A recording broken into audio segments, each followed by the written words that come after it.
Welcome to Real Talk with Reginald D. I'm your host, Reginald D. On today's episode, I have Albert Bramante. Albert is a talent agent, psychologist, and a certified hypnotist. Welcome to the show, Albert. Thank you for having me here. I'm really happy to be here. Yes, and thank you for taking time out of your schedule to hang out with me for a minute. I've been waiting on this. So, Albert, I'd like to start out asking my guests this question. Can you tell us a little bit about where you grew up and what your childhood was like? Well, yeah, I was born and raised in New Jersey, still live in New Jersey. My childhood was interesting, uneventful. I am the youngest of five. I have older brothers who were very much into sports. I wasn't. My father was a football coach. My brothers were, played on the football team, baseball team. And for me, I had zero interest or ability in sports.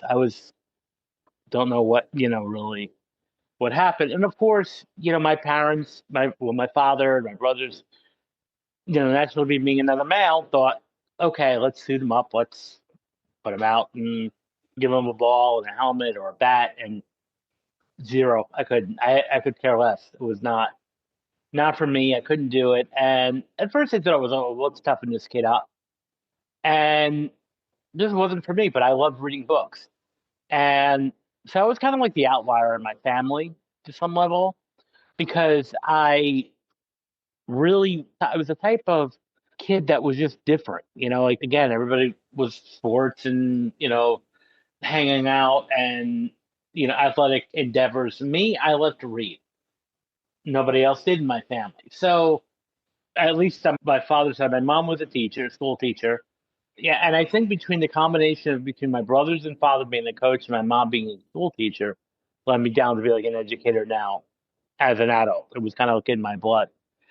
So while most kids were really playing sports and other activities, I was reading books like How to Win Friends and Influence People by Dale Carnegie. I was reading also The 7 Habits of Highly Successful People by Stephen Covey, or Feeling Good by David Burns, which is a primer for cognitive behavioral therapy that was published in the early 90s. So that was like what I was reading. And so it just led me down to insatiable curiosity about people, behavior. As a child, which I kind of look as a superpower now, but as a child, I was often sometimes chastised or yelled at a lot for being nosy. Now I look at that as just having insatiable curiosity. So, and I just like, being with the gossip and all that. So I was like really into that. So I think by nature it was kind of meant to be psychology, was going to major in psychology. And I knew by the end of my sophomore year in high school that I wanted to major in psychology. I knew that. But I was also interested in the arts too, because I was also involved in the drama club in high school for like 3 years. My sophomore, junior, and senior year, I was involved in the drama club. And then in college, I took some acting classes. So I was very much involved both in high school and college, very much involved in extracurricular activities, clubs, organizations. So a lot of community service. And I really enjoy it, and I just enjoy being around people. So that's kind of like my childhood in a sense. Okay. And I think one of the things about it, when you're different than most in the family, that you become, I say sometimes, a lot of times, the one that really stands out when it's all said and done. Right. Well, I mean, yeah, I'm no longer ashamed of it. When I was younger, maybe I was a little bit because, again, I couldn't really fit in. I didn't understand what was happening. And, I don't want to say like, there was no abuse or nothing that anyone like maltreatment. Everyone treated me great. I got along great with my brothers.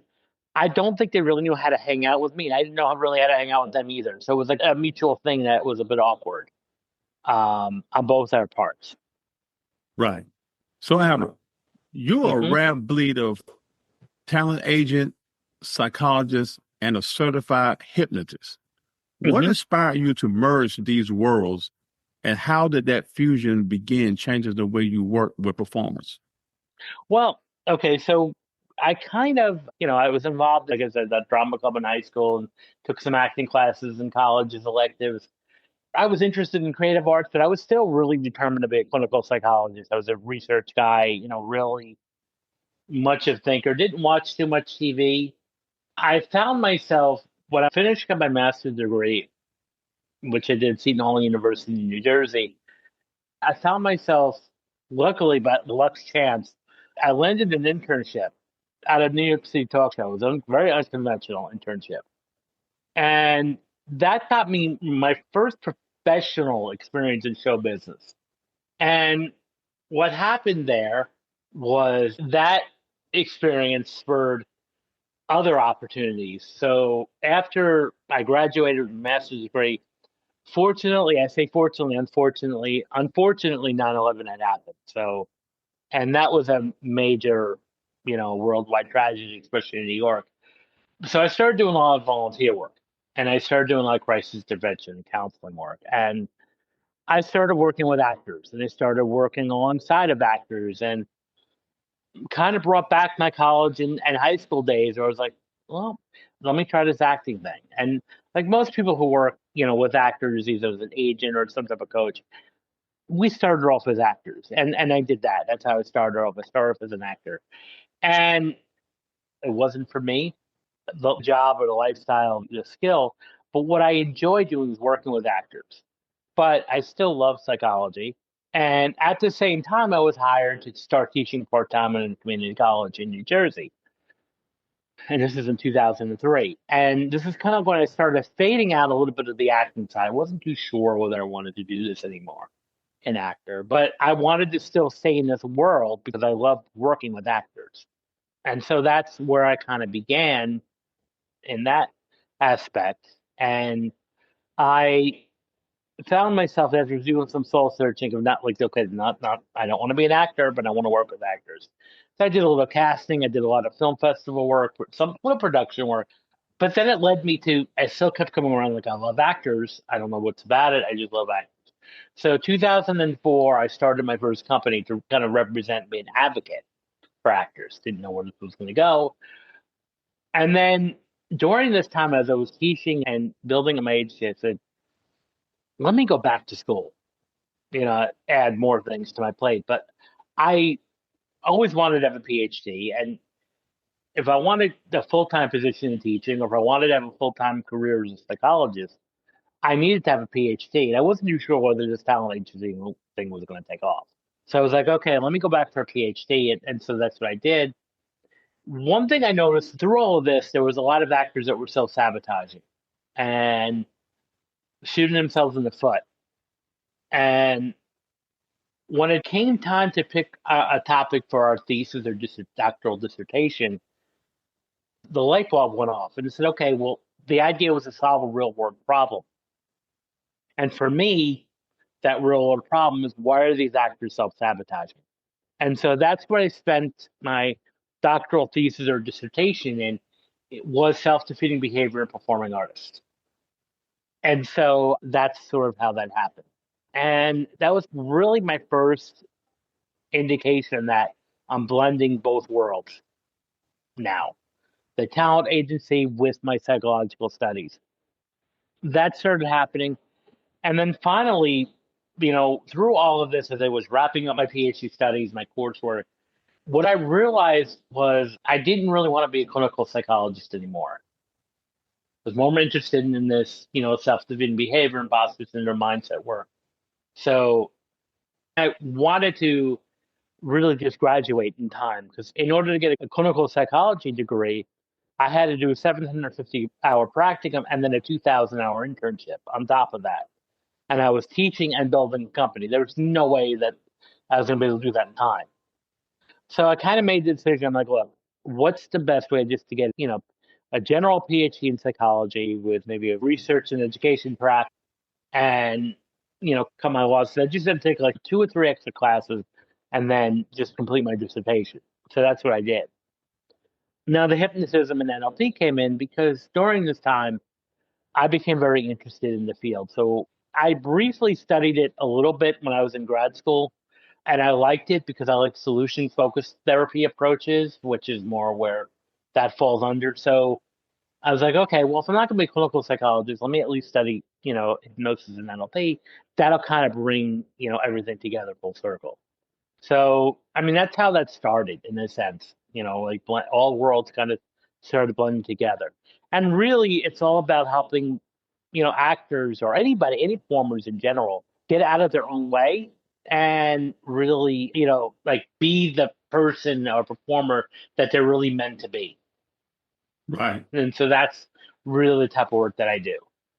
Okay, let me go back on something, Albert. Can you hmm explain what NLP is, and can these techniques genuinely reprogram deep-seated fears or limited beliefs for actors? And what does that process look like in practice? Sure. Well, NLP stands for Neuro-Linguistic Programming. And it's a system that's kind of like you almost uses the mind as a metaphor of a computer. That's where programming comes in. And by changing and entering the different language, like, changing language, using imagery, because the language and imagery can change the neurology, which will change the way we approach things.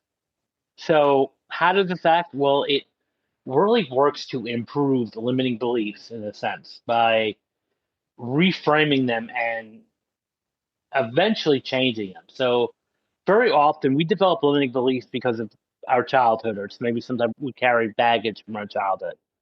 Maybe we had an overcritical parent, or some critical teachers in our education studies, and unfortunately, what happens is we kind of internalize the critical remarks that they've said, and we start moving that forward, and that becomes a reality.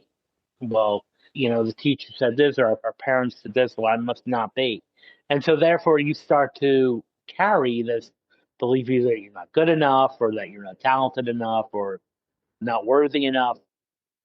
And then what that's going to do is that's going to start impacting the type of work you do, because you're not going to be really working towards your fullest potential or what you can do. It's like there's going to be that I know I should work hard, but at the same time I know I'm a failure, or I know I'm a fool. Again, maybe messages that you inadvertently heard from your childhood or internalized. So what happens there is, a good coach or a good NLP practitioner is going to help you change those beliefs by challenging those viewpoints, having you imagine, and go in these, mental exercises of like, even just visualization, like just imagine yourself being, successful in whatever it is. And even just changing the language that you use, not only to other people, but even to yourself. So, especially with actors, a lot of times some actors will identify with the idea of I'm a struggling actor or I'm a starving artist. And that's going to lead them into time in a sense where what's going to happen there is that becomes a reality. That becomes a script that the world is struggle. The world's hard. I must be poor. I must be deficient. And so, that can lead to problems later on because your mind says, okay, but I know you're starting, you want to work hard and do all this stuff. But remember, you're a starving artist. So you're not supposed to make money. You're not supposed to be successful. And therefore, what very often happens is we get very close to something and then, take 3 steps back because we're not supposed to be successful. Limiting belief. And this is not even conscious a lot of times. And that's why you get people that are like, why can't I do anything right? Why can't anything go well for me? I'm like, well, it could be perhaps that you're your own worst enemy and that you're getting in your own way. And like, one thing I like to kind of say, especially to people, is when you stare in the mirror, sometimes your own worst enemy is staring at you right back.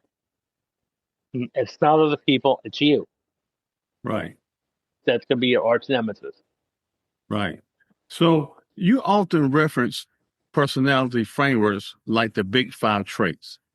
How can understanding one's own personality help an actor improve both their craft and their career choices?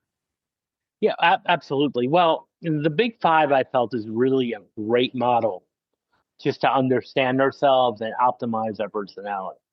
So And just, to give you guys context, it refers to openness, conscientiousness, extroversion, agreeableness, and neuroticism.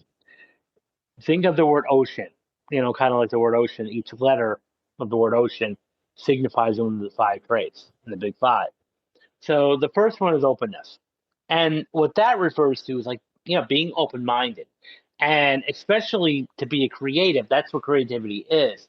Being able to look at more than one solution to a problem or look at new perspectives. And so you have to be open to some degree if you want to be successful as an actor or an artist. The next trait is conscientiousness, and that refers to work ethic, discipline, focus, all the skills that are required to be a successful person overall in any profession or field. Conscientiousness is one of the biggest predictors of success. And so that's really important to know. And so one of the ways to do that is by increasing your, accountability, keeping a calendar, keeping, momentum going, staying focused, following through on things, setting reminders if you have to. Because a lot of people overestimate how conscientious they are. They don't realize that's a struggle for a lot of people to be that focused without assistance. And then there's, extroversion, which, now when we talk about extroversion, I'm not meaning that you have to be the life of the room or the life of the party, but you do have to know how to connect to people and communicate with people and be comfortable doing that. And sometimes, especially as an actor or creative, that may be a large group of people that you have to be somewhat comfortable with. And then you have agreeableness. Now, one of the important traits, and this is really for anybody, is you have to be coachable. If you want to be a decent actor, and get good training, you have to be coachable, which means you have to implement and agree with, what the coach tells you to do or the teacher tells you to do and implement that. So agreeableness is extremely important. And then neuroticism, which sounds a little harsher than what it is, but what that really is what's your tolerance for stress? Now, people that score high in neuroticism are those that get easily stressed out or, are anxious or depressed over, over little things. That would, you also would be scoring high in neuroticism. So now how this relates to actors, and this is what I found in my research study for my dissertation, the combination, if you're high in neuroticism and low in conscientiousness, that's a recipe for self-sabotage. And it was like almost like a perfect storm right there.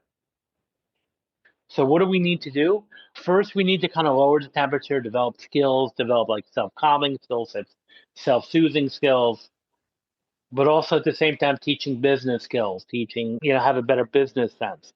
And that might mean, having a planner, using calendars, using apps, time blocking your day so that you reach goals that you set out to do, while also developing tools to kind of develop a more resilient mindset or growth mindset. So that will lower the neuroticism. So it's one of the first perfect models to understand personality. I love the way you broke that down. I really did. So let's talk about hypnosis. Hypnosis is used as a treatment plan, and it's basically going into a state of deep relaxation, and it's used as a complementary therapy.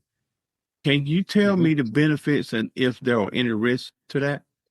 Well, there are a lot of benefits, and it's, sometimes it can be a relaxed state, but actually, true hypnosis, you don't really need relaxation. You just need to have more focus, like to be focused and paying attention. Like, like advertisers, even just general mind control is hypnosis, and the media is the news is a great hypnotist, sadly, sometimes, and it's really about a changing perceptions. Now, it depends on what your intentions are. So, in therapeutic sense, I would hope that all the practitioners are doing it for good, with integrity and having, and respect. But you can also create mass hysteria too, by ramping up fear mongering. So there are some downsides there. But it's more about a state of attention and focus. I mean, now in a clinical sense, or even in a professional setting, We may use relaxation. The reason why we use relaxation is to, really command your attention and focus and zeroing in on things. So maybe we might use relaxation, but we don't need to relax somebody to put someone in hypnotic trance. I'll give you some day-to-day examples of how this would work. See, the thing about we go into the state of hypnosis several times a day. So some examples is that anybody's driven somewhere and you get into the car and then you just arrive at the destination, not losing track of time. Because what really happened was your subconscious mind took over, especially if it's a route or a route that you've been like traveling many times. It's like automatic pilot. You just kind of drifted off. Your mind and everything else was so hyper concentrated in the road, but you just kind of drifted off. That's why sometimes people can drive and get to a destination and not realize that 40 minutes has passed, and it's like, well, I just felt like I just left the house. So it's a little bit of time distortion. Or you sit down and you watch a movie or a TV show or theater, and you know consciously what you're about to watch is fake. All made up actors. There's no real situation here. And you still get moved to either being scared, laughing, crying. It's a suspension of disbelief that happens there. Even though you know what you're watching is false, but you're convinced. And the same thing with time distortion happens there too. Sometimes if it's a movie you're interested in, a movie could be 3 hours long. You don't just realize that 3 hours just went by. That only seemed like a few, maybe less than an hour in your perception. So you lose track of time. It's like time distortion. And then even simple remarks like, let's say you come home from work and your spouse or family member says, you look really tired. You got some bags under your eyes. Now all of a sudden you then start yawning and say, I really am tired. Meanwhile, 30 seconds ago you weren't tired, but they told you were tired, so now you're tired. That's hypnosis in real life. Right. And now I think a lot of people get scared or skeptical of hypnosis because they see the movies or TV shows where someone's doing a pocket watch and making someone like hook a chicken or do some outlandish stuff. Keep in mind that all that stuff is voluntary, and a person already volunteered to be a participant in the show, so they're already consented to do that. And it's really about being suggestible, and everyone is suggestible because we couldn't learn if we weren't suggestible. So everyone is hypnotizable, everyone on this planet. It really determines upon your trust and comfort level, though. So we cannot really do anything against someone's will, conscious will. So, no matter how gifted somebody is in hypnosis or NLP, we cannot change free will. So if you're determined, not to do something, there's nothing we can do. So, like, if people come to you and say, you can't hypnotize me, you're right, because I know no matter what I do, they already have that mindset of it's not going to work. Now, skepticism is a different story. They say, I'm not too sure. That's more of a conversation we can have then. Understand. So, Alex, can you tell us about your book, Rising Above the Script? Sure. Well, Rise Above the Script came out of was influenced by my doctoral dissertation. And that was, again, with self-sabotage. But I outlined it, and I have it in different parts because I kind of just mimicked the outline of my dissertation. So there's a whole unit on self-esteem. There's a whole unit on self-efficacy. And then I go into detail on the big five, and so just kind of wrap and briefly. So I have a chapter on each one of the 5 traits and tools and techniques that you can optimize all 5 of them. And then the last chapter, the last unit I talk about is fear of success. I talk about fear of failure, fear of success, and then I go into relationship with money because that's going to be a lot to do with self-sabotage. So the book is really geared towards actors, but anybody can benefit from it. I wrote it with actors in mind because those are the population I really work with the most. But really, anybody can benefit from the book. There's a lot of techniques that are general to everybody. And The reason why I came up with the title is because, most artists and actors know the word script because that's what you work on every day. But I was really referring to the scripts in our mind, so that's not rise above the script. Rise above the scripts you tell yourself, the limiting beliefs. So in there, you talk about the happy file. Can you explain hmm how artists or actors can use this simple idea to boost their motivation and self-esteem on tough days? Sure. Well, the happy file is similar to a gratitude journal. This is in a different twist. And this is something I kind of learned from another acting teacher who I credit in the book.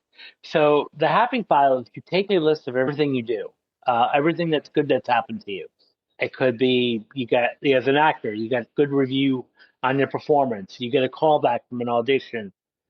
You get good feedback on an audition. Your acting teacher praises your work. Or if you're in a play, you get a good review in a paper, or an audience member comes up and says, great performance. And so you document all of that in an actual journal. And it's every one of your wins. Doesn't matter how big or small they are, every win is a win. There's no such thing as a small win. And then the moment when you're having these self doubt moments, or like maybe there's not a lot happening in your career at the moment, you pull out your happy file and it kind of remind you of why you are, in a sense, doing what you're doing. So it's like again your happy file in a sense. So, and this could be tailored for anybody. Whether even if you're a teacher, anytime you get good feedback from a student or a parent, you can document that. And so the moment when that self doubt comes in or an imposter syndrome starts rearing its head in, you sit there and fill out your happy file and say, okay, let me be reminded of why we're here doing what we're supposed to be doing. Makes a lot of sense. I like that. So, Albert, you discussed the fear of failure in depth. What's one powerful reframe that helps turn failure into a tool for growth instead of a trigger for quitting? Well, you look at failure as feedback, and you look at it as failure instead of taking one step back, you're actually taking one step forward. So you're failing forward. I forget, I don't remember the exact whether it was Ben Franklin or Thomas Jefferson when he invented something. He had failed over 1,000 times beforehand. And then what he said was, it's not a bad thing because it was 1,000 opportunities to come up with the right invention. So if you look at that idea that failing is feedback and learning, it's like every time you fail, you do something that doesn't work out in your favor or doesn't go the way you want it to. It's just one step closer to what you set out to do. And you can even take a lesson from babies here and toddlers.